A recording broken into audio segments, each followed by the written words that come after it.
You know those moments where you read something, maybe just a sentence or a paragraph, and it feels like the floor just drops out from under you? Hmm. Not in a bad way, like a trap door, but in a, wow, I was looking at this completely upside down my entire life kind of way. The aha moment. Yeah, That is what we live for. The whole paradigm just shifts. exactly. That is exactly what happened to me with the stack of research we have today. Welcome back to the Deep Dive, everyone. It is really great to have you with us. I am your host, here with our resident expert. And today, we're tackling a topic that is, it's literally the ultimate goal for millions, maybe billions of people throughout history. It's the end game, the final destination, the whole point of the journey for so many traditions. We are talking about moksha, liberation, Salah. liberation. But, and this is a big but, not in the way you might expect, usually when we discuss these topics, it gets very academic very quickly. Lots of jargon, lots of philosophy. But today is different. It is. It feels different. We are diving into a specific discourse titled The Divine Selection, A Journey Toward Moksha. It's part of this broader series on the journey from Kevalam to Kaivalya. Which is really the movement from duality to absolute unity. Right, and here's the setup, and I think everyone listening will recognize this. Usually, when we talk about spiritual stuff, it's all about the hustle. Oh, absolutely. The spiritual gem, do the reps, meditate for an hour, read the scriptures, fast on Tuesdays, do the yoga. It's very active. Very And goal-oriented. very me-centric. I am doing this. I am achieving that. I am going to get enlightened if it kills me. Which is, it's deeply ironic because the I is usually the thing that needs to dissolve for enlightenment to happen in the first place. Boom. And that is exactly where today's source material hits us with the paradox. The text poses this problem. Most people, most seekers, think spiritual practice is about chasing after moksha. Right. Like it's a hidden treasure chest buried on a deserted island, and if you just get the right map and dig hard enough, you'll find it. And the source immediately, right out of the gate, counters that with this fascinating premise. It says, you cannot find moksha Right. because it isn't lost. I love that line. I think I highlighted it 3 times in my notes. Moksha is not lost, so it cannot be found. It just stops you in your tracks. It shifts the entire paradigm. Think about it. If the destination isn't moving and it isn't hiding, then the entire concept of a search is flawed from the get-go. So what's the journey then? The source argues that the journey is not about finding a destination, but about the traveler, the jivatma, the individual soul changing its own state. It's like ice trying to find water. That's a perfect analogy, exactly that. It doesn't need to go anywhere. It just needs to melt. It's a state change. It is a change of state, not a change of location. That is the core of this whole deep dive. So our mission today is to unpack this concept of Mahamalan, the grand reunion. We're going to explore why the source claims, and this is the part that might, trigger some of the control freaks out there, myself included, I think all of us, a little bit. that you don't choose moksha. Moksha chooses you. The concept of Vran, the divine selection. It's controversial on the surface, but it's deeply, deeply liberating if you can really grasp what it's saying. Okay, so let's get into that. Segment 1, the fundamental shift. The source calls this idea that we are running towards moksha, the greatest illusion in sadhana, in spiritual practice. Why an illusion? Well, because of let's call it the physics of the divine, according to this text.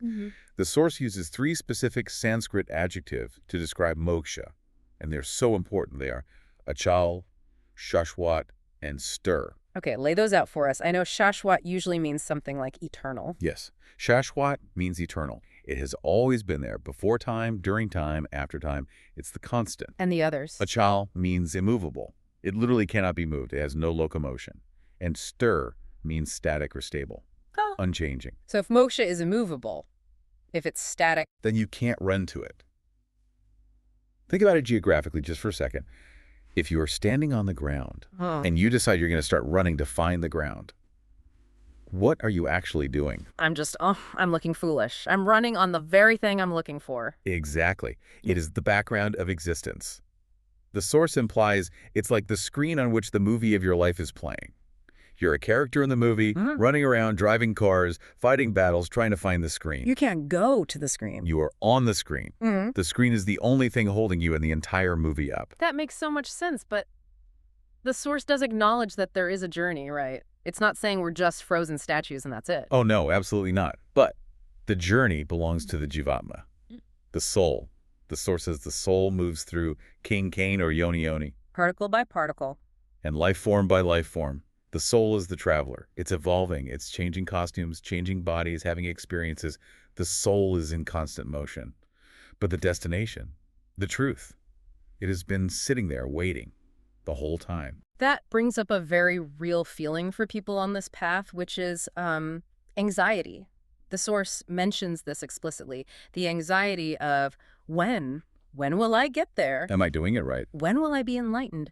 I feel like that urgency is baked into our culture. We want, Amazon Prime delivery for our spiritual awakening. 2-day shipping, please. It really is. We treat spirituality like a career ladder. Yeah. I've been a junior meditator for 3 years.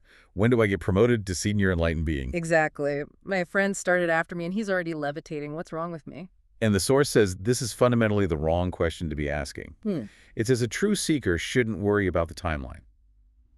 And the reason is because the experience of moksha reveals itself automatically. Automatically. That's the key word. Yes, Yeah. automatically. The moment the seeker's condition is favorable. Favorable condition. Okay, that sounds a little vague, but I think the source gives us what is probably the MVP of analogies for this entire deep dive. The fruit metaphor. The fruit metaphor, the raw versus the ripe. It's such a simple, earthy image, but it explains the mechanics of attachment and detachment perfectly. Walk us through it, because I think we've all bought fruit that wasn't quite ready, and we know exactly how annoying that is. So imagine a fruit hanging on a tree. Let's stick with the mango because, well, mangoes are the king of fruits. No argument here. Agreed. When a mango is raw, it's green, it's hard, it's sour, it holds onto the branch with an incredible grip. The stem is thick and strong. It clings. And in this analogy, the branches. The branch represents nature, or Maya, the whole show, the illusion of the material world.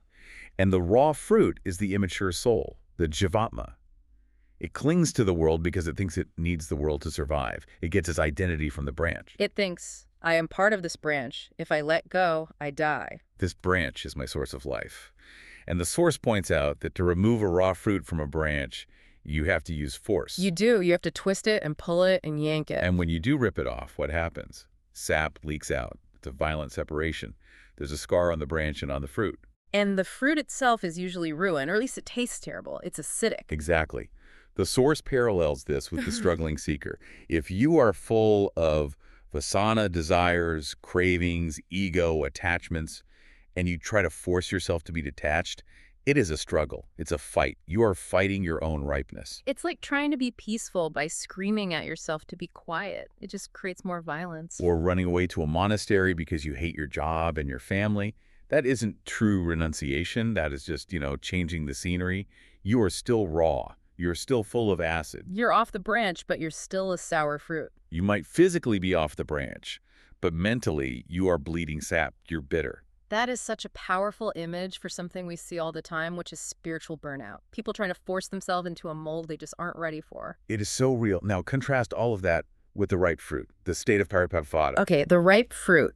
When the mango is fully ripe, it turns that beautiful golden yellow. It gets soft, it gets sweet and fragrant. And crucially, do you know what happens biologically to the stem? It weakens, right? It just gets thinner. More than that. An abscission layer forms at the base of the stem. The cells literally begin to separate. The connection naturally dissolves. The fruit doesn't have to decide to let go. It doesn't have to hire a letting go consultant. It doesn't have to read a self-help book on detachment. The letting go is a biological consequence of its own inner state. It just drops. Or a gentle breeze is enough. Gravity does the work, or a slight touch. The fruit no longer needs the branch in the same way. It has become complete in itself. It is sweet. It is heavy with its own essence. It is ready. The takeaway here from the source is it's huge. It says, sadhana isn't about applying force to break free. It is simply the process of cooking or ripening oneself. Pakakar, cooking oneself. I love that. Freezing, it implies heat, time, patience, transformation. Yeah. You are stewing in the pot of life with all its challenges and joys until you are tender enough to let go. So we aren't fighting the world. We are just marinating in it. In a way, yes. We are maturing through our experiences until the attachment falls away naturally. You don't have to force yourself to stop playing with toys when you grow up. You just grow up. You just grow up and the toys become boring. You drop them, no struggle involved. That takes so much pressure off. It means my spiritual life doesn't have to be a battle. I don't have to be a spiritual bodybuilder. I just have to be a mango in the sun. Precisely. You have to allow the process to work on you. And here's the practical question. What does dropping actually look like for a human being? A mango hits the ground. What does a human do? Hmm. The Source has a term for this. It calls it conscious disconnection. Chetna Viched. Yeah. Yes, this is segment 2. Huh. And this is where we have to be really careful not to misunderstand. We are not talking about dissociation. We are not talking about checking out or becoming a zombie. Right, because that would be escaping reality, not mastering it. If I just stop caring about everything, I'm not enlightened. I'm probably depressed or apathetic. Exactly. Conscious disconnection is profound shift in identity. The Source defines it as the realization, I am not this nature. I am not this nature. It is breaking the the deep infatuation, the attachment, with 3 specific things: the mind, the intellect, and the ego. Okay, those are the big 3. And honestly, those are the 3 things I usually think are me. If I am not my mind, and I am not my intellect, and I am not my personality, then who am I? That is the rawness talking. That's the green mango clinging to the branch. As long as you believe I am this anxious thought, or I am this job title, or I am this clever argument I just made, you are clinging to the branch. You are identifying with the machinery, not the one who owns the machine. So how do I practice this disconnection without just, checking out? You create distance. You cultivate the witness. You become the observer of the machine. You learn to look at your mind and say, oh, look, the mind is feeling angry today, instead of getting swept up and saying, I am angry. It's that subtle shift. It's a subtle shift in language that reflects a massive shift in consciousness. It changes the chemistry of the soul. It's the difference between being in the movie as a character and sitting in the audience watching the movie. Precisely. When you're watching a movie, you can see the characters suffer, you can feel empathy, but you don't actually bleed when they get cut. That is the distance. That is conscious disconnection. And the Source makes this beautiful point here about the physics of this drop. It's not just a psychological shift. It talks about magnetism. Like attracts like. Yeah. This is a core principle. The Source says, Sajatiya tatva ek dusre ko akarshit karte hain. Homogeneous elements attract one another. Break that down for me. Think about it. The Jivatma, your essential soul, is a tiny fragment of the divine. It is made of the exact same stuff as the Parampurush, the supreme source. It's a spark of the great fire. Okay. But right now, for most of us, that spark is covered in mud. The mud of ego, the mud of I am the body, the mud of desire, of memory, of trauma. A raw fruit skin, the sourness. Exactly. It's an insulation. It prevents the natural magnetic pull from taking effect. Yeah. It's like taking a powerful magnet and wrapping it in 10 layers of thick rubber. It won't stick to the fridge anymore. Okay, so the magnetism is there, but it's being blocked. It's always there. But when you undergo that conscious disconnection we were talking about, you are stripping away the rubber, layer by layer. You are washing off the mud. You are revealing the pure, shining core of what you are. And what happens when you have 2 powerful magnets and you finally remove the barrier between them? Snap. They come together. Yeah. Effortlessly and instantly. The Source says the pure fragment is instantly magnetized toward the whole. Instantly, not gradually. Instantly. There's no travel time. You don't have to search for the other magnet. The magnetic field pulls you. The transition, as the Source puts it, is from searching to meeting. That is such a comforting image. It isn't about me frantically swimming across a vast ocean to get to a distant shore. It's about me cleaning off my own suit so the ocean itself can just pull me in. It changes the role of the seeker from an active, aggressive hunter to a receptive, clean vessel. Which leads us perfectly into segment 3. This is the concept of Varan, the selection. And this is where the Source really, really challenges the ego. Where the ego hates this part. It finds it deeply offensive. The host in the source material discusses the arrogance, the sheer hubris of the statement, I will achieve moksha. It's the ultimate ego trip, isn't it? I, this small, limited personality, will conquer the infinite.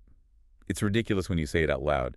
It's like an ant declaring it will conquer the sun. But we think it, we plan for it, we make 5-year plans for our enlightenment. We do. We turn it into another project. But the Source counters with this humbling truth. When you are ready, Moksha will choose you. Moksha will choose you. That phrase. It implies that the supreme reality has agency. It is alive, it is watching, it is conscious, and it decides when the fruit is ripe enough to be picked. It's not an inert prize you win, it's a conscious intelligence that invites you in. The source brings in a real heavy hitter to back this up. The sage Ashtavakra. Yes, Ashtavakra. He's a titan in non-dual philosophy. His dialogue with King Janaka is legendary, and he famously told his disciple, King Janaka, who was ready, who was ripe, accept it right now. Accept it right now, Yeah. not work for it for another 10 years. Exactly. Now, follow the logic there. If moksha were a destination 10 miles away, he couldn't have said right now. He would have had to say, start walking, you'll probably get there by morning. Right, it would require time and travel. If there was something you had to build, like a house, he couldn't say right now. He would have to say, start laying the bricks, gather the materials. But he says, accept it. Which implies it has already been offered, is already here, present, available. The only variable is your willingness to be chosen to accept the invitation. So it's waiting for my RSVP. It's waiting for you to stop blocking the door. The source argues that because moksha is static and ever-present, it is merely waiting for the seeker to ripen and become receptive. To illustrate this selection, this choosing, the source uses another great analogy, the ocean and the droplet. It's a classic, but with a specific twist here on the stubbornness of the droplet. Yes. Picture a single droplet of water falling through the air towards the ocean. As long as it holds onto its shape, its surface tension, it is a drop. It has boundaries. It has an identity. I am a drop. I am distinct from that big blue thing down there. That's the ego. I am me. I am special. I have my own story, my own shape. It's the stubbornness of individuality. But the moment the droplet surrenders that identity, the moment it breaks that surface tension, what happens? It hits the water. It makes contact. And in that microsecond, does it disappear? Is it annihilated? Well, the drop as an identity disappears, yes. The form is gone. But the water remains. The water not only remains, it becomes infinite. The drop is the ocean. The ocean grants the droplet its own infinite expansion. The drop doesn't become the ocean by fighting it or conquering it. The ocean claims the drop. It absorbs it. It welcomes it home. So we have to reframe the entire narrative. We have to stop saying, I attained moksha, and start saying, moksha accepted me. That is the shift. Yeah. It's a fundamental shift from conquest to surrender, from doing to being, from achieving to being received. Now, usually when we hear these kinds of very profound theories, it's easy to think, okay, that is just one person's poetic interpretation, or that sounds nice, but is it, is it real? Is it backed up? The skepticism is good. It's healthy. But what really impressed me about this deep dive source is that it brings receipts. It doesn't just ask us to take its word for it. It methodically cites 4 distinct scriptural authorities to back up this selection ripening theory. Yes, the 4 pillars of proof. And this is what gives the argument such tremendous weight. It shows that this isn't some new age idea. It's a golden thread running through the entire Vedic tradition. So let's go through them one by one. I want to really dig into these because each one offers a slightly different angle, a different flavor of this truth. The first one is from the Upanishads, specifically the Katha Upanishad. A classic text, a foundational text on the nature of the self. The specific verse cited is 1.2.23. Yamavaisa vrinuten labhya. My Sanskrit is, well, it's non-existent. So what does that translate to? It translates roughly, and very powerfully too, the supreme reality reveals its true form only to the one it chooses. The key word there is vrinut, which comes from the root viran, to choose, to select, to favor. Wow. That is extremely explicit. There is no real wiggle room in that phrasing. None at all. It implies that you cannot intellectualize your way to God. You cannot argue your way into the truth. You cannot read enough books or perform enough rituals to force the door open. The truth has to decide to undress itself before you. It brings up this image of a king in his court. You can stand outside the palace screaming. You can bring the most lavish gifts. You can be the smartest person in the entire kingdom. But you only get into the throne room if the king says, let him in. Precisely. It is a process of being selected by the divine, not conquering the divine. It's humbling. It completely destroys the spiritual ego on the spot. Okay, pillar number 2, the Vedas, the oldest of the texts, specifically the Rig Veda and the Suparna Sukta. This one is a visual metaphor, and honestly, it's one of my absolute favorites in all of philosophy. It is one of the most famous images in Indian thought. It's so simple and so profound. The image of 2 birds sitting on the same tree. Set the scene for us. Okay, now, you have a tree. This tree represents the body, or more broadly, the material world. On one of the branches, you have bird number 1. This bird represents the Jivatma, the individual soul. And what is this bird doing? It's busy, very busy. It's frantic. It's hopping around, constantly pecking at the fruits of the tree. Now, these fruits represent karma, the results of our actions. Some of the fruits are sweet. That's pleasure, money, praise, success. Right. And when the bird eats a sweet fruit, it chirps happily and immediately looks for another one.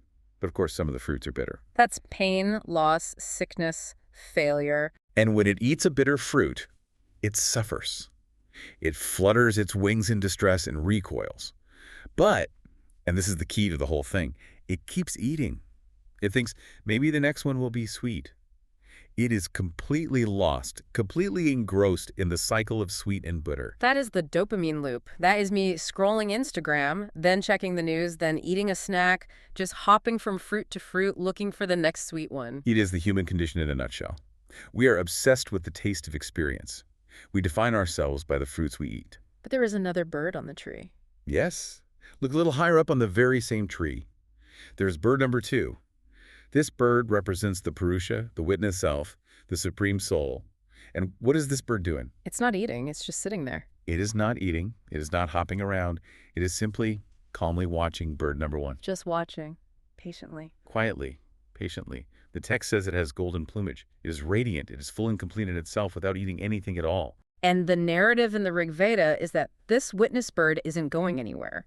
It is just patiently waiting. It is waiting for the eating bird to get tired, to get so fed up with the endless cycle of sweet and bitter that it finally stops and looks up. Just turn its head. That's it. That is all it takes. The narrative says that eventually the lower bird eats a fruit that is so exceptionally bitter, so profoundly painful, that it stops in its tracks. It's a moment of crisis. It looks up in despair. And for the very first time, it truly sees the golden bird. The witness.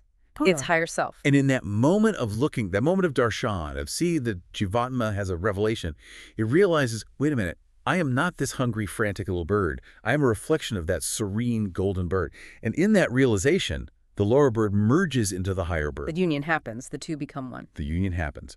But notice the dynamic. The witness didn't fly down and shake the other bird. It didn't force-feed it wisdom. It didn't scold it for eating the wrong fruits. It just waited. It waited for the ripening. It waited for the bird to get so sick of the game that it was finally ready to look for an alternative. Exactly. The choice, the selection was always there. Yeah. The invitation was always open. The witness was just waiting for the Jivatma to accept. I love that. Okay, pillar number 3.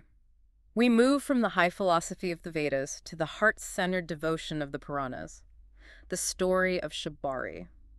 Now, even if you aren't familiar with the epic Ramayana, this story just hits hard. It does. It's the emotional core of this entire argument. It's the proof in practice.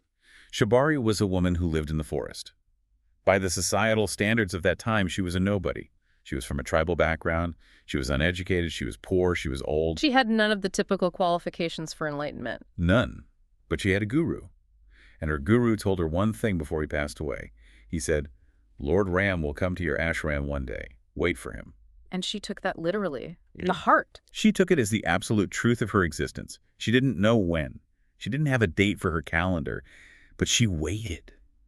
She waited for years and years and years. She grew old, her hair turned white, her back bent. But every single day, she would wake up and clean the path to her little hut. Thinking, he might come today. Today could be the day. And every day, she would go into the forest and gather wild berries for him. And there is that beautiful and to some controversial detail about the berries. Yes, this is the heart of it. She wanted to make sure she only offered the sweetest berries to her Lord. But how could she know? So she would bite into each and every berry to taste it. If it was sour, she threw it away. If it was sweet, she would carefully place it in the bowl for him. Now, in Orthodox ritual Hinduism, offering food that has already been tasted, what's called jutha, is a massive no-no. It is considered impure. Absolutely forbidden. Yeah. But her intent, her love, her bhav, was so pure that it transcended all the rules. She was ripening through her devotion. She wasn't traveling the world to find God. She was making her own heart a worthy home for God to visit. And the climax of the story. Lord Ram, who is the avatar of the divine, the king of Ayodhya, was traveling through that same forest. Nearby, there were ashrams of great, learned sages men who had performed austerities for thousands of years, men who could recite all the Vedas from memory. Ram didn't visit them first. He walked straight to Shabari's humble hut. He followed the clean path. He found her. She didn't find him. He found her. Mm. And he sat with her, and he ate the berries she had tasted with tears of love in his eyes. He accepted her devotion completely. So she didn't find God. God found her. Because she was ripe. The source presents this as the ultimate live example of moksha selecting the jivatma. It proves that your social status, your knowledge, your gender, your age, none of it matters. Only the ripeness of your heart matters. That just gives me chills. It really drives home the point that it isn't about how many miles you walk on a pilgrimage, but how you prepare your heart while you wait. Precisely. It's a testament to the power of receptive waiting. Okay, finally, pillar number 4, Samkhya philosophy. This one is a bit more metaphysical, a little more intellectual, the dancer and the observer. This one really appeals to the analytical mind. Samkhya is one of the oldest schools of Indian philosophy. It's the dualist philosophy that yoga is largely based on. It separates the entire universe into two distinct principles, Purusha and Prakriti. Purusha is consciousness, the soul, and Prakriti is. Nature, matter, energy, everything that can be seen or experienced. And the metaphor here is a theater. A grand theater, yes. Hmm. Imagine a stage. Nature Maya, or Prakriti, is a dancer performing on that stage. And she's the greatest dancer ever. She's beautiful, she is captivating, she spins, she creates dramas, she creates sunsets and wars and love stories and galaxies. She's putting on a show, the show of life, but who is the show for? The soul, the Purusha. The soul is the lone audience member. And as long as the observer is watching with interest, the dancer keeps dancing. Encore, encore, do the tragedy again, now do the romance again. Exactly. We're addicted to the show. We clap at the good parts, we cry at the sad parts. We get completely involved. And as long as we are involved, Prakriti keeps generating reality for us. She is dancing for us. She needs our attention to sustain the performance. So how does the show finally stop? It stops when the observer loses interest. When the audience stops clapping. Yeah. Or just gets up and leaves. Not even that dramatically. It's when the audience member simply realizes, I am not part of this play. I am just watching it.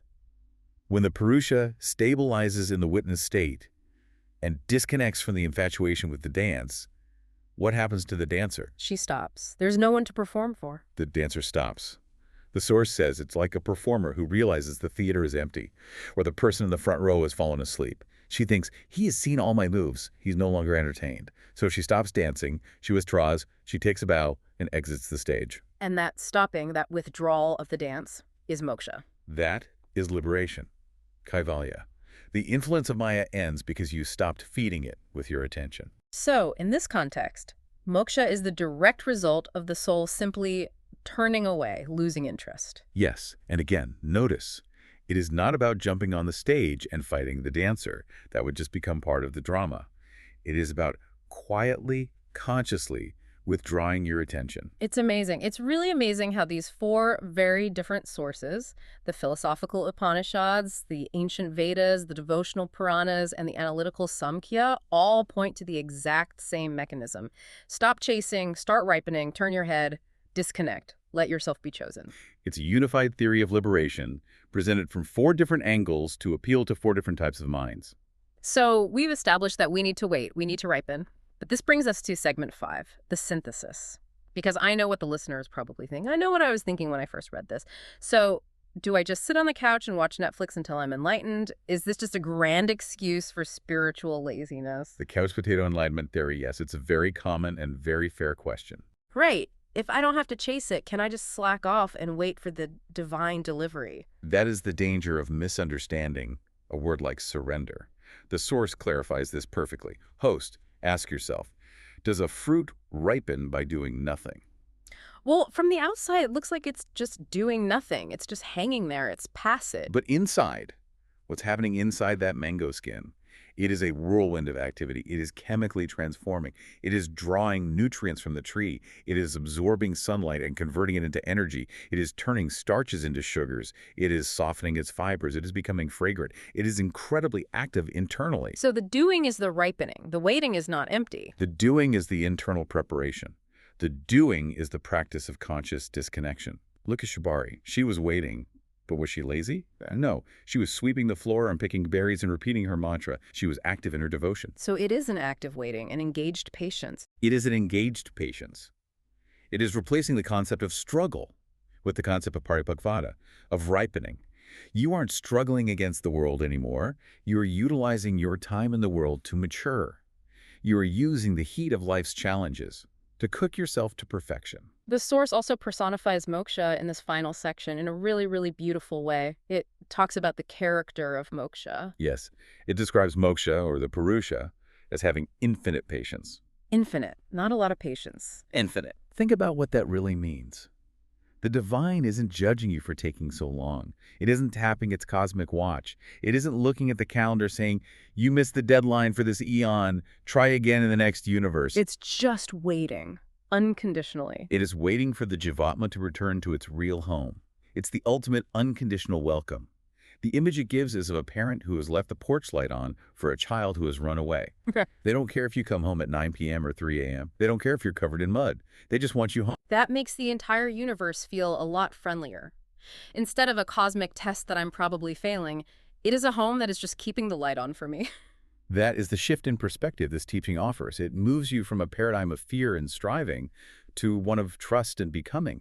But, and there's always a but, the source ends by acknowledging a very valid question that a subscriber apparently asked. It is the simple versus complex paradox. Right. And it's the question I think we all have at this point. The subscriber asked, if it is this simple, if it is just about ripening and letting go, then why is there so much complex knowledge? Yeah.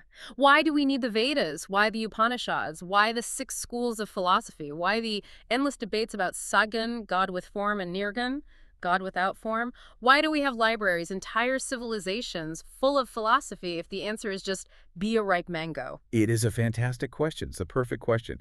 If the answer is simply let go, why do we need a 1,000-page instruction manual on the physics fruit dropping? Exactly. It seems contradictory. And the expert in the source acknowledges this. He says it's a very valid question and actually sets it up as the topic for the next deep dive. But he gives a hint. The hint is the complexity isn't for the soul.